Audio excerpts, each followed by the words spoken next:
get the Instagram feed going. And there we are. I am Coach James. I'm the creator and lead instructor for All About Aerodynamics, which is a science program that uses Hot Wheels cars to teach kindergarten through 6th grade students about a range of science and physics related topics, including, but not limited to, force, friction, aerodynamics, drag, lift, Isaac Newton and his 3 laws of motion, kinetic energy, potential energy, and a range of science and physics topics. After we have gone through all of the topics and all of the science, and we've conducted experiments to drive home those concepts, then and only then do I bring in about 400 different Hot Wheels cars, and each student has the opportunity to select a Hot Wheels car they think would be fastest in a series of races based on everything they've learned in the course. And after they've selected their cars, they take a picture of their car, they weigh their cars, they check the year the car was manufactured, they check the materials the car is made from. Is it a plastic body on a metal base? Is it a metal body on a plastic base? Or is it metal on metal? All of that makes a difference.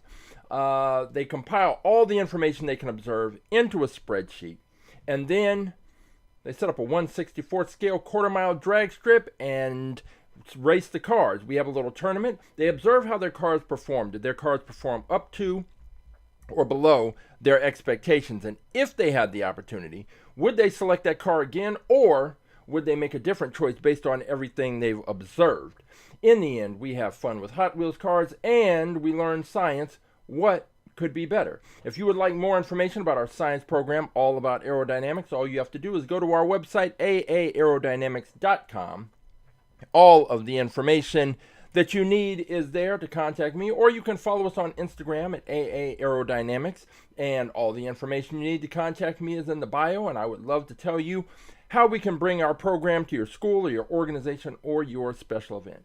But this is not all about aerodynamics. This is All About Aerodynamics presents Wind Tunnel Wednesday. So what is Wind Tunnel Wednesday? Wind Tunnel Wednesday is where we use the Funtech Labs 1/64th scale wind tunnel called the Windsible, and we put Hot Wheels cars into the wind tunnel, turn it on, see how the air flows over, under, and around these cars. What we can observe in the wind tunnel helps us determine how much drag is going to impact and affect these cars when they race on Saturday. What happens on Saturday? Saturdays at 11 a.m. Pacific, on YouTube and Twitch, we have AtTheTrack.live, where viewers can select cars to race, and we have new cars that we're introducing into the fleet. So before I can bring all those cars in for the students to use, I have to make sure that I've cataloged them and numbered them and know which cars I'm bringing in. So when AtTheTrack.live gives me the opportunity to go into storage, pull out cars that I've purchased but haven't been put into the fleet, crack those open, I get my picture, get my little video, we review the cars, and then since the track is already set up, we have a little mini tournament every Saturday, and all viewers can participate. All you have to do is go to AtTheTrack.live. When you do that, you're going to have 3 options. You're going to have the YouTube stream link, the Twitch stream link, but the third link is the most important link. It is the link that says choose your car. When you select that option, you will be taken to this page. And on this page, you will be able to scroll through all of the cars that are currently in the All About Aerodynamics AtTheTrack.live fleet, and you can find the car that you think would be fastest. And when you find that car, all you have to do is click on it, and you can take a closer look. Let's say you think it's this one, the MST Suzuka. Well, if you think it's that car, and that's the car you want to select, then all you have to do is take the number, in this case 62, you drop that in the chat, and I will pull that up, and we will put your car in the mix into the tournament, and we will see if your car can beat our fastest in-fleet car. We have over 900 cars, 928 There are 928 different cars to choose from. Cars from the 70s, 80s, 90s, 2000s. Some that are brand new, introduced by Mattel within the last few weeks. So we have every kind and type and style of Hot Wheels car that you can imagine. And if we don't have the specific car that you're looking for, all you have to do is send me a message. Let me know. I will check our master spreadsheet and see if that car is in there. And if it is, then we can pull it and take it right to the track. Hey, Virgo, I've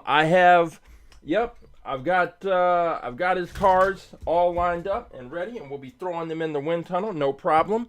I will be sure that get those cars listed, and then he can check out both cars in the wind tunnel and see which one he wants to go with on Saturday. So no problem there.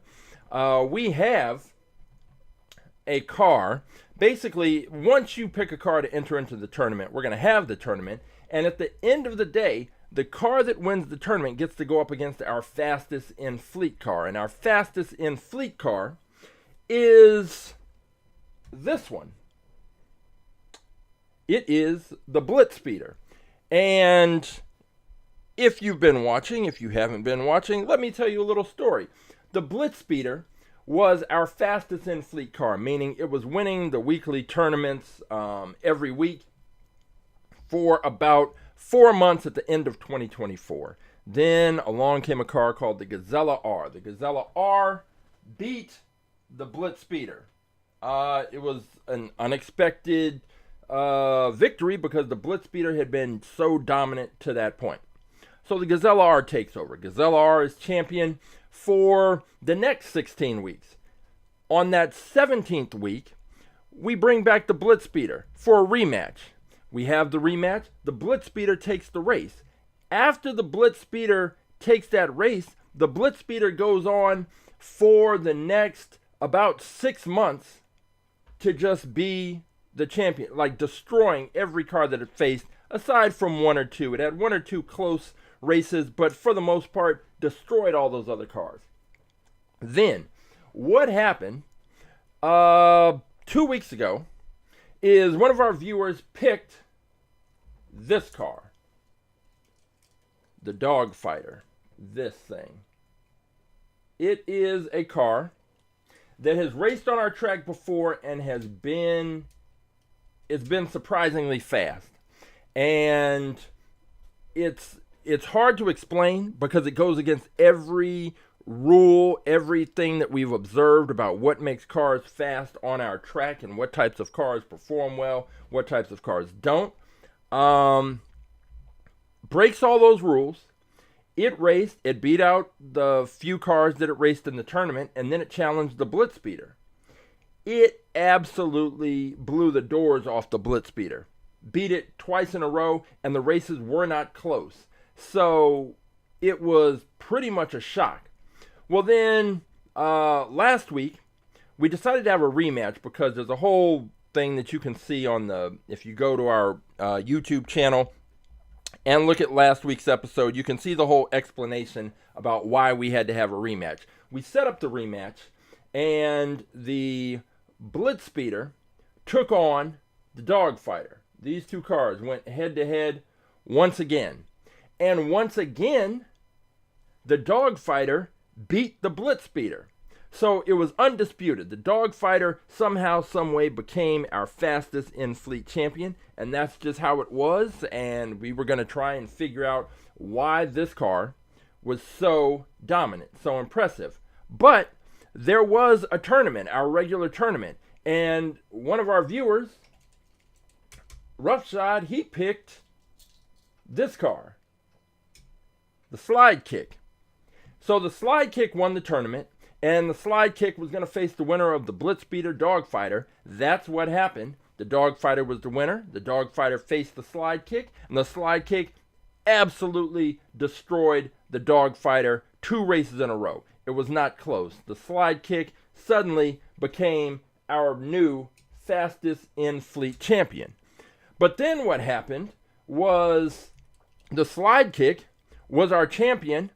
And then we decided, let's see the SlideKick against the BlitzSpeeder, because these two cars had raced before and the BlitzSpeeder won. So we lined these cars up, raced these cars. The BlitzSpeeder takes 2 out of 3 races from the SlideKick, becoming a 3-time champion. So we're right back where we started.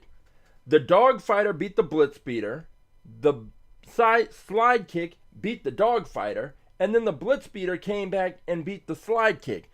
It's hard to explain, and I'm not really sure what to make of it, but all I do know is that we're right back to the BlitzSpeeder being our fastest in-fleet car and our current champion.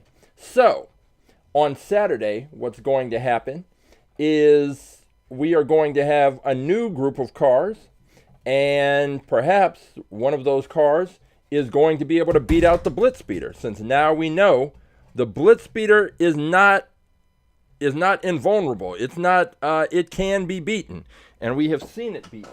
So maybe this Saturday it happens again. But for today, what we're going to do is we're going to take a look at some cars that are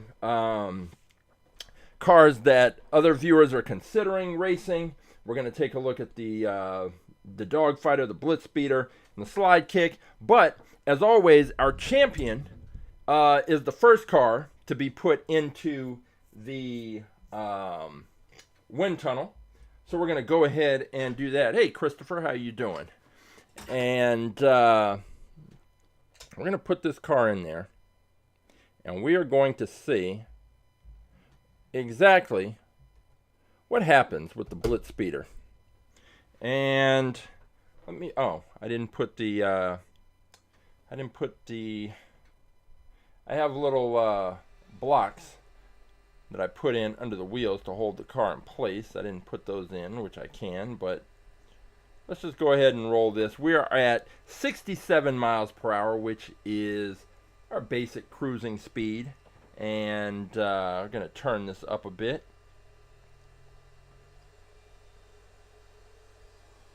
Let's get up to 107 miles per hour. And the BlitzSpeeder, it's still pretty surprising that it lost to the Dogfighter. I still don't understand how the Dogfighter is as fast as it is on that little on that track. And where are the little stands? Yeah, I've got those here. I just didn't put it in for this one, but I will put those in. I just forgot. What we're seeing is what we usually see with the BlitzSpeeder. It is the air hitting the front of the car, coming up over the hood, the windshield, the roof line, right across the back. And we are at 161 miles per hour. Let's turn this up. And we are at 201 miles per hour. And basically, we're seeing what we tend to see with the BlitzSpeeder is that airflow coming right up over the top. It's not really a lot of turbulent air. There is some, we're seeing a little bit of fluctuation up here, but I think that has more to do with the air coming out of the Windsible. Let me turn this down. I'm gonna put the little wheel stands in there, which actually help raise the car up so that we can make more use of more of the wind streams, the air streams. So we get this in here like that. It just raises the car up just enough, just a bit. Let me get it straightened out. And sometimes it results in us getting a better view of how the air is flowing over, under, and around the car. So we're at 80 miles per hour. And let's go ahead and push this up.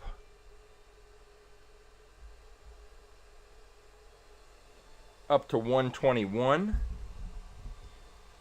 And one of the things that we see, that we usually see with the BlitzSpeeder, is how this airflow, it stays connected to the body of the car all the way to the end. You don't see the airflow kind of breaking away from the body of the car, which is what you see with a lot of, especially the cars that are designed and modeled after real world cars, because usually the angle for the windshield is steeper than obviously what it is on the BlitzSpeeder, then the roof line, and then at that point, usually midway or the mid to back part of the roof line, the airflow kind of breaks away, and that's where you get a change of pressure, and that can work against the forward momentum of the car. But what we see with the BlitzSpeeder, pushing it up to 188 miles per hour, is that this airflow, very smooth. It just follows right along. There's nothing to disrupt the airflow in any way, so it flows from the hood to the windshield to the roof, right off this back part, right to the tail, and then it comes off. Most of the Hot Wheels cars are, pretty much all of them are flat on the bottom with a couple of little, sometimes they'll have little molded pieces that kind of stick out, but not that much that it makes all that much difference. It's usually the upper part of the car, which is the area where you're going to see some differences and some changes. So with the BlitzSpeeder, even though it was beaten and came back and won, the aerodynamic profile of the BlitzSpeeder is pretty much what you want to see out of a car that is going to be, that you want to be in the mix for our fastest in fleet title. So then let me go ahead and put in the SlideKick, which was the other car that also had was our champion momentarily. It was only champion for about maybe 5 or 10 minutes, just as long as it took to go back and set up the matchup between the SlideKick and the BlitzSpeeder. So if we put the SlideKick in here, I have a feeling what we should see is pretty similar to what we just saw with the BlitzSpeeder, because there is nothing on the top of this car to really obstruct the airflow and disrupt it. So this car should be able to push right through the air with very minimal, not showing much effect from the impact of drag. Not much more than the BlitzSpeeder. And this is up to 147 miles per hour. Going up to 161. And we're seeing that air just hit the front, flow right up over the top, and yeah, we're not seeing the air, which I guess I should always have a different example, like a more standard kind of car in here. And usually that's when we will see the air just kind of tail off. But this is closer to what we see with the BlitzSpeeder, because again, there's nothing on the top. The only other car I can think of, well, two others. There's the Formula Solar, and there is the Whipped Creamer 2, which are two cars that come to mind that don't have any driver's canopy or windshield protruding, so the air just flows kind of right over the top very evenly, pushing this up to 188 miles per hour. Same thing, we're not really seeing anything that suggests that this car is going to be severely impacted by drag, and therefore it's going to be able to keep its speed up, and that's what we saw. The SlideKick absolutely kept its speed up, and it was able to beat the car that beat the BlitzSpeeder. And then the BlitzSpeeder came back and beat this car. So I don't have an explanation for it. Hey, never ending. Speaking of, it was his pick that came in, the Dogfighter, which I'm gonna put the Dogfighter in. I'm not gonna put it on the blocks because it's already a taller car. And there's something I want to see, because this is the car that I still cannot explain how it is as fast as it is. I get that the airplane part, the back end, is, obviously aerodynamically sound. It's an airplane. But it's that front part. It's behind the propeller, which you'll be able to see when I take it out and turn it to the side. There is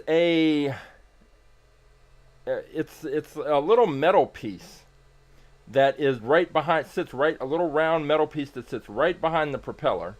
And I would have thought, in looking at that it would trap the air and slow this car down, kind of like a parachute, like a sail, but that wasn't the case. Somehow, some way, this is absolutely one of the fastest Hot Wheels we've ever had on the track. We're up to 147 miles per hour. And again, I think everything that I need to know about this one, it's happening up here. You can see a bit of the air coming up over the top, because right behind this yellow part is a round medallion piece. So the air is hitting that, and then it has to go over, under, and around. And there are openings. There is space behind that, which I can show you here. So when we take a look at it,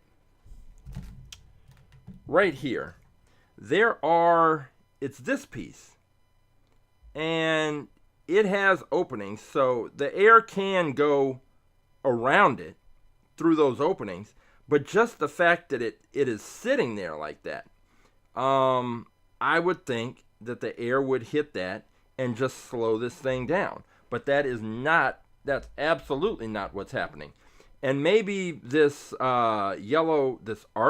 metal arch, maybe that does something to that. As the air hits this metal piece and comes up and around, this arch prevents the air from just kind of tailing off in different directions, and kind of forces the direction and directs the airflow back to the body of the plane, which is definitely, it's an airplane. It's aerodynamically sound and efficient. When we look at the bottom of the car, it's got a plastic base with metal on the edges, and it's very interesting. It's very interesting. This metal piece, it is. I think it's supposed to simulate the spinning of the propeller, and then this thing also has the little gimmick propeller on here. So, but this is just what surprises me. If this wasn't there, this metal piece, then I would understand completely why this is a fast car. But this one is still a head scratcher. But what's also interesting is, again, this car lost. It beat the BlitzSpeeder. Then it lost to the SlideKick. And then the SlideKick lost to the BlitzSpeeder. So it's one of those mysteries. Probably the biggest mystery that we've had on the track. And but it's a good thing to have happen, because you can kind of fall into a situation where you get used to everything becoming kind of predictable, and which cars are going to do what. And but picking this one, that was the surprise move, and it's been the ultimate sleeper car. But as things worked out, we are back to where we started with the BlitzSpeeder. But we have some other contenders that are going to try and take it out. So Christopher has a couple of cars that he's looking at. One is this one, the Futurismo. And this one, now when we look at it, the profile is very similar to what we just saw and we're talking about with the BlitzSpeeder and with the SlideKick. So when we look at the top, there's nothing to really obstruct the airflow. We have a pretty clean, smooth line right across the top. There's not really a drop off from the roof line to the back of the car. We have this wing here. There's a little fin that kind of divides the wing in half. Other than that, it seems like this should be a car that, based on what we've observed, should do well. And let's go ahead and put it into the wind tunnel and see what we can see. It should be similar to some of those other cars. Well, let's take a look. Also, let's look at the front end of the car. And it's got a big splitter in the front, but nothing that I see that suggests this car shouldn't be fast. So let's go ahead and stick it in the wind tunnel and see what we can see. Let's get these little wheel blocks in there. Raise that up. It's kind of a long car. Let me make sure it's lined up just right. That is pretty good right there. And let's go ahead and take a look at the Futurismo. Jump up to 67 miles per hour, which is our cruising speed. And let's go ahead and take this up. So now we're pretty much, now what I am seeing is you know, the air kind of building up here in the front, and that when you see that brighter white, brighter gray, and so we're up to 147 miles per hour, and you can see what happens when the air hits the car. It's got to go over, under, and around, and if it goes over, then we have a situation where now we're talking about what's happening on the top of the car. And with the supercars and hypercars in real life, they have all those openings. They have the little canards and the dive planes and all these things that are designed to direct the airflow. I was just looking at a video of a new Bugatti, and it's set up to direct the airflow because the engine is in the back of the car. So it's designed to direct the airflow to the back to help cool off the engine. But how the airflow is directed can impact drag, it can impact downforce, it can impact cooling on a regular car. Obviously with the Hot Wheels, we don't have to worry about cooling. And we're up to 174 miles per hour.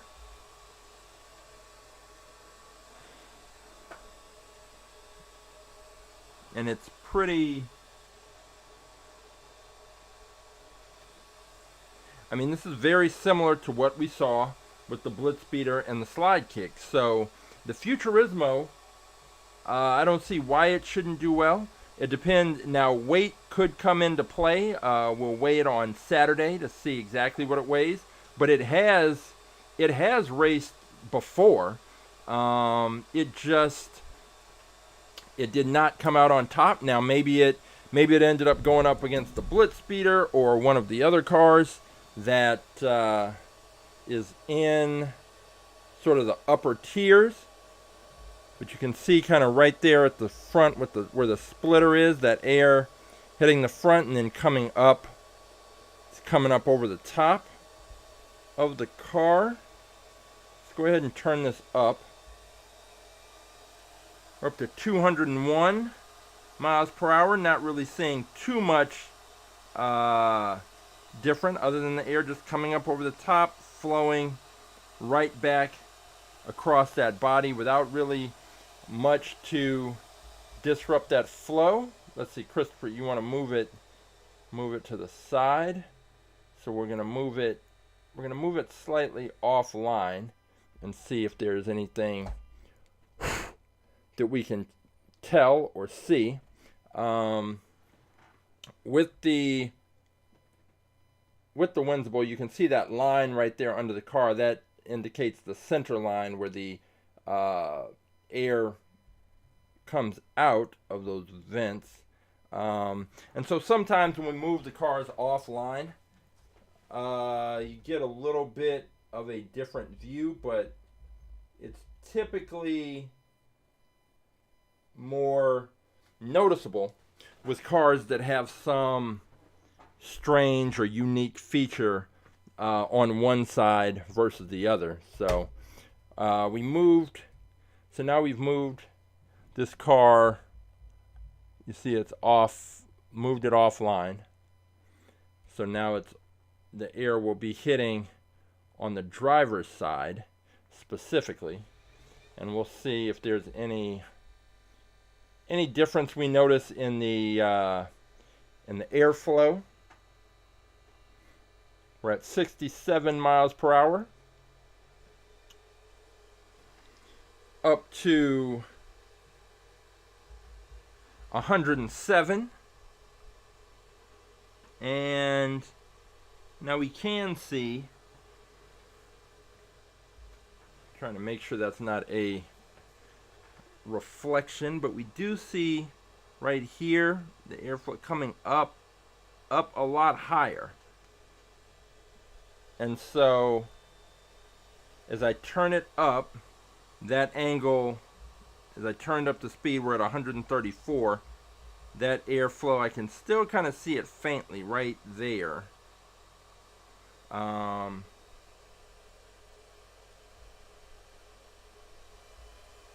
it does suggest that the airflow is not following the contours of the body. It's not staying attached to the body, which is key, because with the drift, the BlitzSpeeder, and with the SlideKick, that is something that we saw. And again, it's very faint, but I can see where the air, because we moved the car offline, the air is hitting this side, coming up, and instead of flowing along this body line, it is flowing up here. Like you can see it right there, just kind of pulling out. Now at certain speeds you could see it a little better. We're up to 188 miles per hour. And don't see it as much, but we know that it's there. It just depends on at what speed it's easiest for us to see. So I'm taking this down, and as I bring the speed down, you can see it. There it is again, right here. Right there. It just shows how the air is just pulling away from the body of the car. It's hitting this part and then just flowing up, and that is not exactly what you want to see. There it's even a little, where I moved it down to 107 miles per hour, and you can kind of see the fluctuations, but it's tailing up like this. Now we moved the car offline, so this car is now off to one side, so the air is not hitting right in the middle. When the air was hitting in the middle of the car, in the center, we didn't see this. We didn't see this. All the air was just flowing right up over the top. So it does show that it's not just the center section of the cars that's important. And maybe one of the reasons that the Futurismo didn't win its race is because of the aerodynamic profile of the sides of the car. It's possible. We'd have to see what happens, because I don't remember what happened the last time this thing raced, but but that is something to consider because the center of the car suggests that it should do pretty well. And it's not altogether, that much different. Well, the BlitzSpeeder is not up on the little blocks, but you can see just from the profile view that they've got a lot in common. Now, granted, you can see here that this does have a bigger frontal area. So that might account for why the air was hitting that and then being forced up into the air, whereas the BlitzSpeeder doesn't have that. The car, it comes down to this point, the air hits that, and then begins to flow back over the car. So this may be what did the Futurismo in and does it in the next time it races. So we are going to have to keep an eye on that if that ends up being the car that Christopher selects. But he's also got another one that he's thinking about, which is this one, the Airuption. And this car is another one that it has kind of a fighter jet inspired design, and it's a smaller car. It's an open wheel car, which is always dangerous on our track, but it is an interesting pick. Let's see, Airuption has wings on the side when it opens up, so let me see if I can pull those open. Let's see here. Oh, okay. Oh, so it has these the wings can also open up, which is not gonna be, we're not gonna be able to race the car with the wings out, but that is an interesting feature of this car. And in fact, I think that the wings being tucked in is probably better for this car as far as the performance that we want to see on the racetrack. I haven't weighed it, and I would weigh it on Saturday before the races, but it seems to be a light car. And with it being light, then there's always some issues around that. And usually lighter cars, if they don't crash, they tend to be impacted by drag around the back end of our track, and they start to slow down. So let's go ahead and put this one into the wind tunnel. We're going to close up the wings, and those lock into place, which is good. And I think from an aerodynamic standpoint, the car is better off with those wings tucked in like that. And let's put it in the wind tunnel, see what we can see.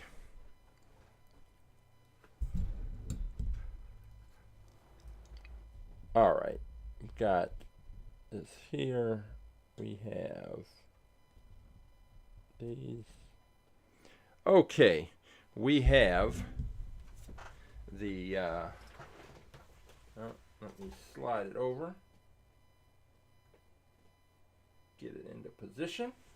All right, we have the Airuption, which definitely has a, it's got another fighter jet, so maybe that's the thing. Maybe you want a car that has that airplane inspired look to kind of guarantee that it is going to be able to hang with some of our top level cars. We have, so right now we're at that 67 miles per hour. Let's go ahead and turn it up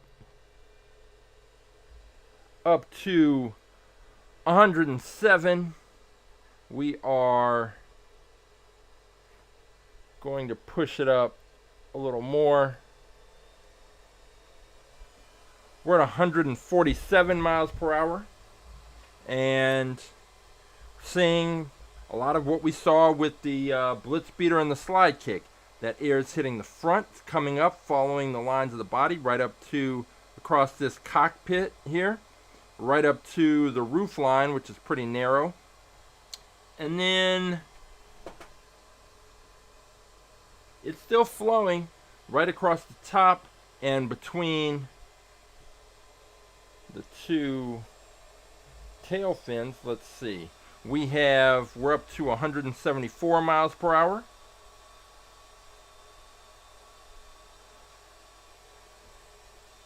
And I think this may be one that we also end up moving offline, because when we see it, when we have the air directed so that it's hitting the center of the car, what we're seeing is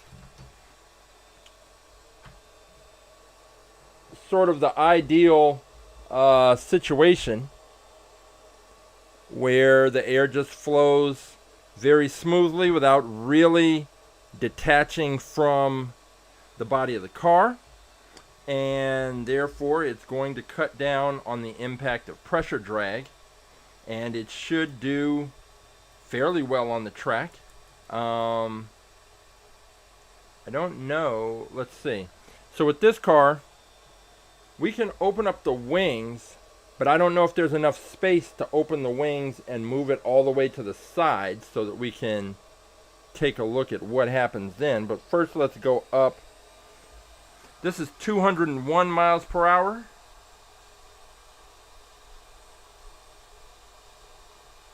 And yeah, I think that this should be a car that could compete and do well on Saturday, if this is the car that Christopher happens to go with. Take this speed all the way down, and let's go ahead and let me open up these wings so I can open the wings. Now, can we move it over?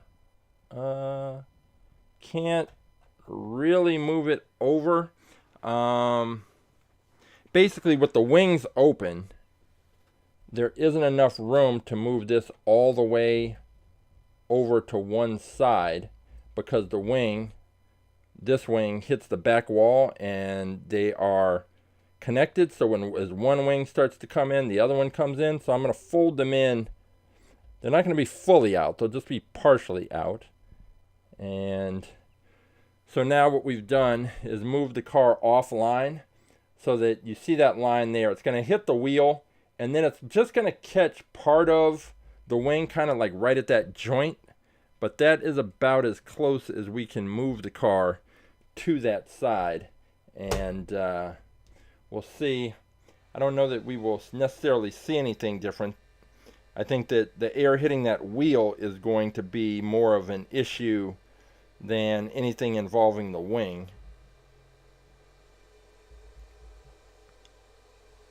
So we're up to 107 miles per hour, and you can see from that sort of brighter gray right there that the air is just hitting the tire and then building up that pressure, and then it has to go over, under, and around. So by the time the air gets to the wing, it's already so disrupted after hitting the tire that we're not really seeing all that much. Just a lot of turbulent air passing back over the wing area. But this appears to be the car that Christopher is going to go with. Decided to go with the Airuption. Let's turn this up to 188 miles per hour, see if we see anything there. And not so much. So we are going to bring this back down and then take a look at two more cars that are being considered by one of our viewers, one of our racers. And let's go ahead and take a look at that. Yeah, with most of the cars that are in the wind tunnel, we will see that that kind of vortex in the back, which is pretty typical. With this car, this is what is this one? This is the Hyperliner. And roughshode's considering this one. This is definitely unique. Now, it's got a huge frontal area, but then when you get to the top, the roof line, it's pretty flat, pretty smooth. It's got giant tires. If this car does well, these are probably the biggest tires that any Hot Wheels car that we've raced has had. So that's very different and unique. Don't know how this car will perform because I don't recall anyone ever picking it before. So we are looking at the Hyperliner, which is a boxy car, but just because it's boxy doesn't mean it's not ready to go. We've had buses do well, we've had fire trucks do well, we've even had a tank that did okay. So let's go ahead and take a look at the Hyperliner and see what we see. This should be interesting. All right, the Hyperliner, this kind of cool, tricked out minivan thing. I don't even know with a car this big if we even need the wheel stands, but we are going to use them here. Make sure this thing is lined up straight. It is not, so let me correct that and get this moved over. All right, now we've got it lined up more in the middle. The Hyperliner, it is tall, it is futuristic, and I don't know what to make of these giant wheels. That is definitely something that we are not used to seeing from cars that race on the track. Jump up to our cruising speed of 67 miles per hour, and you can already see that the air hits this huge frontal area, builds up in front, which is where it gets that brighter, you see that brighter gray, brighter white colored to the smoke, and then you can see it. It's just flowing right up over the top.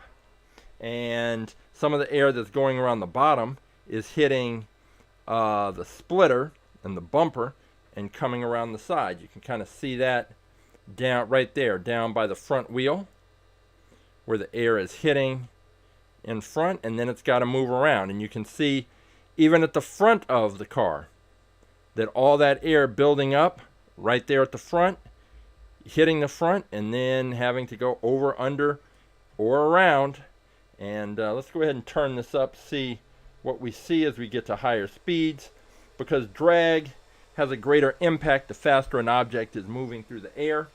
And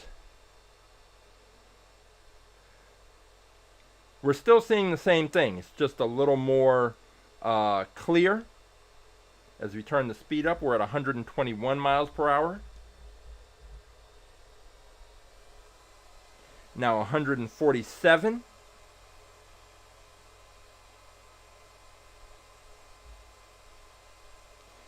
And let's push it up to 174. And I think it's just clear. All we're just doing is just getting more clear. What we were seeing even at the low speeds is that the air is coming in, it's hitting the front, this big frontal area, it's building up here, there's all this high pressure, and then it's flowing back over, under, and around this truck. So I'm kind of hoping that Roughshod ends up going with this one, because it's very unique. I can't think of any other car like that has raced on our track. So that is one to definitely look out for if he picks it. And hopefully it is not too wide to fit on the track, but that is one he's considering. The other one is this one. It is the Gangster Grin, which was a car, I'm sure they've put out different variations of this as far as color and design. This one was for Mardi Gras 2012 is what it says there on the back fender. And this one is interesting because it's got the traditional Hot Wheels wheels in the front, and traditional placement, and those wheels are flush with the body. But then in the back, it's got the wheels tucked under the car, and I'm not a fan of that. But it doesn't necessarily mean that a car is not going to do well. It's just that usually when we see cars with that setup, they either crash or they bounce around the track a lot. There's not a lot of in between. Now with this, it's interesting because of how that back end comes to a point. And it's almost like the car has a teardrop shape. And a teardrop is the most aerodynamic shape there is. So you would think that a car that's shaped like a teardrop should do well on the track. Sometimes that is the case, and other times turns out not to be correct. So for example, we had the McLaren Speedtail, this one.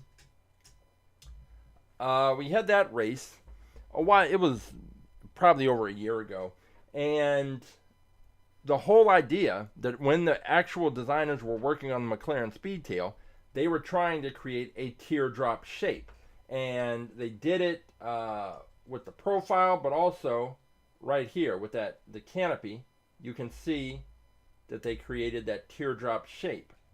And with the body of the car extending out to the back, you can see the teardrop. Now, this car, the Gangster Grin, kind of has a bit of a teardrop shape. I mean, it comes to this very sharp point at the back, but let's go ahead and put it in the wind tunnel and see what we see. This is definitely a long car. And what's also interesting is that because that back end is so low, this car might be better off launching in reverse. Hang on, let me get this lined up, which it is not. Right there. Okay. All right, let's see. We have, let's go here and crank this up, see what we have got. All right, let's start off with our cruising speed, 67 miles per hour. And what you could already see is when that air hit that roof line around here, it just sort of pulled off. But let's go ahead and turn this up and see if everything can get a little more defined. We're up to 121 miles per hour. Christopher, I see all those cars you picked up. Nice. That seems like a nice group that you got there. Nice group of cars. You need to let me know if any of those, based on everything you've seen, if you think any of those would be cars I should pick up to bring to the track. All right, we are at 134 miles per hour. And what we're seeing is, again, the air, it's building up the front, flowing over the top, but trying to see, like, this isn't bad. It's just that where the drop off happens, the air is detaching from the roof line right around here, even though this area is still a little like it's clouded with all the smoke from the various streams as they kind of meet at the back end. What I can see is that, again, the air is just kind of tailing off right around here, but I think the issue with this car is going to be two things. One, those wheels in the back that are tucked under the body, I think that's going to kind of lend that car to kind of fishtail around the track. But the front end is wider and has the traditional wheels, so there is a chance that it just powers right through. But we have, I'm trying to think, what number is this? This car is 276, so it actually hasn't raced before. But what I'm interested about is if we flip this around, what are we going to see? So that the air is hitting at the sharper end of the car and coming around to the back. So we're going to flip this car around. The real riders, Neverending's asking about the real riders on the track, and I can't use them. Cars with real riders, there's way too much friction, and the cars don't even make it down the track. I think we did a race with, there's a Lincoln Continental, and so I have the premium version, which is the Matrix, the one from the Matrix, and it's like one of my favorite looking cars, but it's got real riders, and because the real riders, which for people who don't know, real riders are the rubber wheels on the Hot Wheels cars, and they look great, but when we're talking about racing cars, there's too much friction and they're just slow. Whereas these plastic wheels kind of slide. There's less friction. They slide across the track. They roll. And we get much better outcomes in races. But yeah, the real riders just don't work. And but they come on the premium cars. So you get the best looking Hot Wheels cars with the best materials. But then they have the real riders, so I can't race them. And in the end, that's all we're trying to do is just race these cars. But it's also the reason why I really liked the Hot Wheels, the ID cars, because the ID cars were premium cars, but they had plastic tires because they had to run on the ID tracks. So those I really like. Harden the rubber. I don't know. I don't know. I don't even know how that would work or how that would happen. But I see. Okay, so you're putting a lighter on them for a few seconds. It seems like, I don't know, would they harden before they melted? Or just start to get kind of like soften up? I don't know. I don't know if that would, I don't know how that would work. But I think the other part is that they have that tread on them. So as long as they're rubber, they would still have that friction that would slow them down. Like, I don't think they're going to spin as freely and as fast as the plastic wheels. So we have put the Gangster Grin in backwards, and it's at 94 miles per hour. I'm going to turn this up to 121. And so what we're seeing is that air is hitting the back, in this case the bumper, and it's following the line right up to the top, but then once it gets here, it just kind of breaks off. And what that means is when the air is at the point where the air separates from the body of the car, you're going to get an area of lower pressure. There's usually higher pressure at the front, lower pressure at the back. So the air is going to be, the pressure drag is going to be working from area of high pressure to an area of low pressure, and that is going to work against the forward momentum of the car, even though I have this car in backwards. Usually, with the students, what happens is sometimes there are a couple of cars that will only go down the track backwards. We have to put them in backwards, otherwise they'll crash. I want to say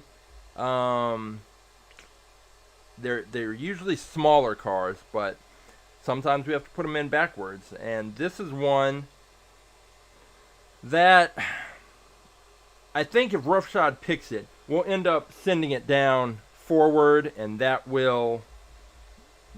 seems like the better option versus putting it in backwards. But it is kind of interesting. It is interesting. So we have a couple of cars to consider. I think Christopher said he's going to go with the Airuption. And we'll see if Roughshod goes with the Hyperliner or if he sticks with the Gangster Grin. I think either of those two is going to be an interesting race. I really do wish that they had the wheels out just flush with the body, but hey, this is the car, and that is the car that may or may not make it into the tournament, make it far enough to ultimately challenge our current 3-time champ fastest in fleet car, the BlitzSpeeder. And we are going to find out this Saturday at 11 a.m. whether or not the BlitzSpeeder is going to be able to maintain its position as fastest in fleet champ. Now that we know it's not entirely unbeatable. So that is going to be what we do. If you would like to participate in the races, all you have to do is go to AtTheTrack.live. You select the choose your car option, and you will be taken to the page that has all 928 of our cars that are currently in the fleet listed. And someone was asking about, do I have a Peugeot 9x hypercar? I do not. Is that a mainline car, or is that a like a premium car? I haven't seen that one yet. Let's see. Chevy Blazer, a 75 Chevy Blazer. That sounds cool. I have a whole bag full of trucks. I just don't know that they fit. They're usually too wide to fit on the track, so I haven't figured out what to do with those yet. But yeah, that's one I'll look up and look out for. See if I can find that, bring it to the track. All you have to do, if you want to participate, go to AtTheTrack.live, select the choose a car option, and find the car you want. Take the number of that car, drop it in the chat. I will pull it on Saturday, and we will see if the car that you pick is going to be that car to take out the BlitzSpeeder and take out all the other cars that are introduced. So, I think we've got a good lineup setting up. I'm still not sure what's going on, how the Dogfighter did what it did, but it did it. We've got 928 cars to choose from. There's probably a car in there that's faster than all of these other cars. Who knows? We just have to find it. So, Saturday, 11 a.m., YouTube and Twitch. We will be here racing cars. And if you want to see any of the other episodes, especially that last episode, the race that just happened, the most recent episode, you can check if you're on Instagram, check the link in the bio, or go to our YouTube channel, find that, and just you can see what happened and how those races broke down. And it was pretty wild. Probably our craziest day of racing that we've had in the 100+ episodes that we've been doing at the Track Live. So for Wind Tunnel Wednesday, for At the Track Live, and for All About Aerodynamics, I am Coach James, and until Saturday, hey, I'll see you at the races.